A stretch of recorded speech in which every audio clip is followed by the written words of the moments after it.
HHSRS, okay? This is what I talked to you about earlier. When a tenant calls the council into a property, they have every given right to do so. If you are, even if you're repairing, they still have a right to just say, can you come and assess my property, okay? Now, let's say that a tenant has reported some damp in a property, or, I don't know, a broken boiler, whatever they've reported.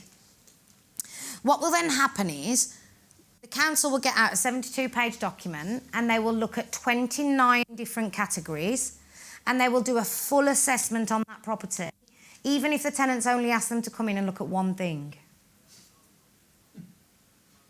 What they will then do is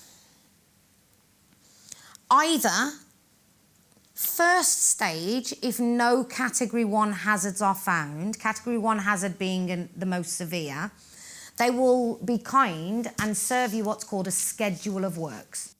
So they will say, Mr. Landlord, I've been out to your property number 1 Acacia Avenue and I've done a full assessment on the request of your tenant, and I have found that this list of work needs doing, okay?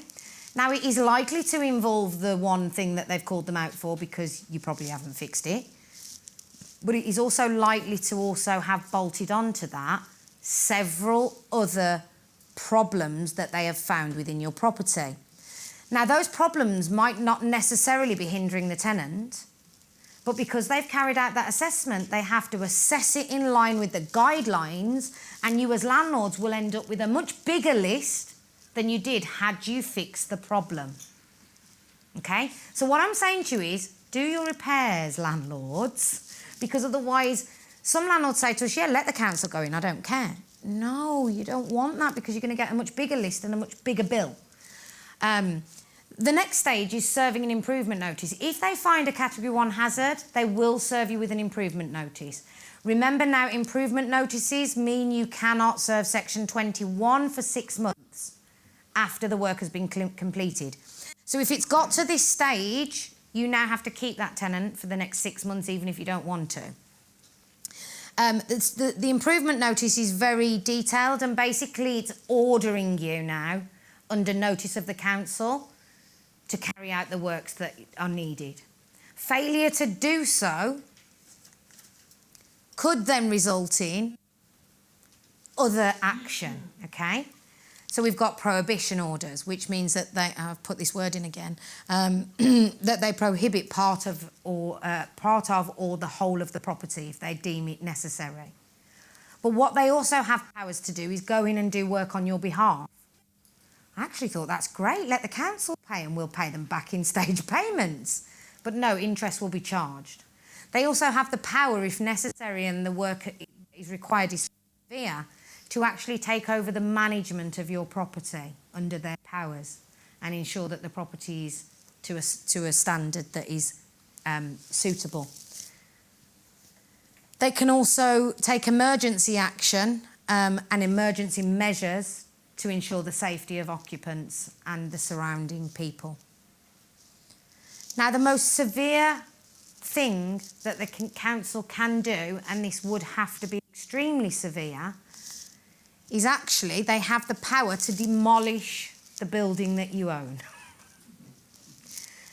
If they feel that the building itself and the conditions of the property are so severe that the best route of action would just be knock the bloody thing down, they have the power to do that. Now, this doesn't happen often, of course, but I just wanted to show you the powers that these people have.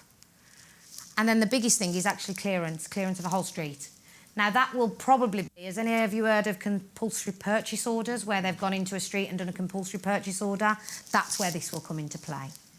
You know, so we're talking real severe. But I just wanted to show you they have powers.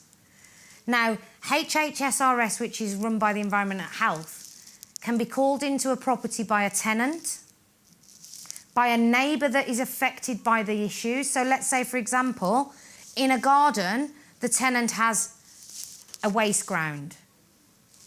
What I don't agree with and what I absolutely hate is the council will make you as landlords remedy that problem. Even though it is the tenant's responsibility, if the council become involved, They will make you as a landlord remedy that problem, and you will then have to claim back from the tenant the cost of that. So they are still liable, but you will have to remedy the immediate problem because it's causing a nuisance to the area. Does that make sense? So the council can be called by the tenant, a neighbour, or even by yourself. One of you might want to just say, come and have a look at my house. But again, yesterday, talking to other agents, which is where I get a lot of my information from, which is brilliant, we're all sharing together. They said in their area of Leeds, the local council chose 2 streets and knocked on the door of every single one and asked the tenants, do you mind if we come in and carry out an assessment of your property? Because the streets are quite run down and the properties are in quite poor condition. Now, of course, if the tenant says, absolutely come on in, then the environmental health officer is in there and the assessment is carried out and the order that's put to the landlord is now legally in force.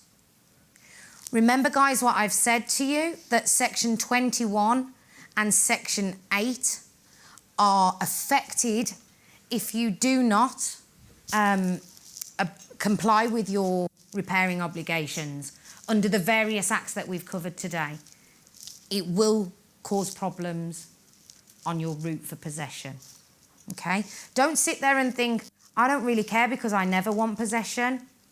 You don't know that that's the case and you don't know what's going to happen in the future. And when you do need possession, you want to make sure you can get it while you can.